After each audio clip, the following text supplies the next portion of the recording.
सुनसगाव येथे ग्रामपंचायत हद्दीत गौण खनिज गायब. भुसावळ तालुक्यातील सुनसगाव येथील ग्रामपंचायत मालकीच्या असलेल्या सुनसगाव बेलवाळ रस्त्यालगत असलेल्या गोळेबर्डी भागात लाखो रुपये किंमतीचे हजारो ब्रास गौण खनिज मुरुम चोरून नेला आहे. त्यामुळे या टेकडीचे पूर्णपणे सपाटीकरण झाले आहे. आता यापुढे या टेकडीवरून मुरुमाची चोरटी वाहतूक होणार नाही याची काळजी कोण घेणार असा प्रश्न ग्रामस्थांना पडला आहे.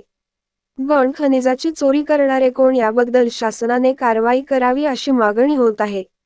दिव्य महाराष्ट्र न्यूज करिता जितेंद्र काटे, सुनसगाव.